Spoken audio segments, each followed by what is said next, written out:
ഏത് വിഭാഗത്തിലെ വ്യക്തികൾക്ക് വീട് നിർമ്മിക്കാനും ഭൂമി ഏറ്റെടുക്കാനും സാമ്പത്തിക സഹായം നൽകുന്ന പദ്ധതിയാണ് സുഭദ്ര ഭവന പദ്ധതി? ട്രാൻസ്ജെൻഡർ വ്യക്തികൾ. കേരള നിയമസഭ പാസാക്കിയ വന്യജീവി സംരക്ഷണ ഭേദഗതി ബിൽ പ്രകാരം ജനവാസ മേഖലയിലെ ആളുകളെ ആക്രമിക്കുന്ന മൃഗത്തെ കൊല്ലാനുള്ള ഉത്തരവിടാൻ അധികാരമുള്ളതാർക്ക്? Chief wildlife warden. പുതുക്കിയ GST നിരക്ക് 40% ബാധകമായ ഇനമേത്? Lottery ticket.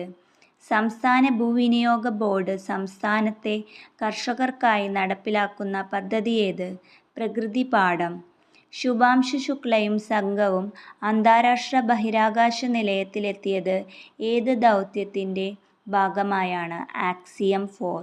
രാജ്യത്തെ ഏറ്റവും വലിയ automobile Gati Shakti multi model cargo terminal ഉദ്ഘാടനം ചെയ്ത മനേസർ ഏത് സംസ്ഥാനത്താണ്? ഹരിയാന.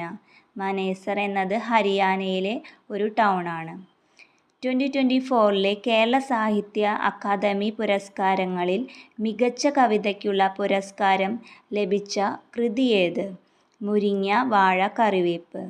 യോഗ പോളിസി നടപ്പിലാക്കിയ ഇന്ത്യൻ സംസ്ഥാനമേത്? ഉത്തരാഖണ്ഡ്. ഇന്റർനാഷണൽ ബിഗ് കാറ്റ് അലയൻസിൻ്റെ ആദ്യത്തെ അസംബ്ലി നടന്നതെവിടെ? ന്യൂഡൽഹി.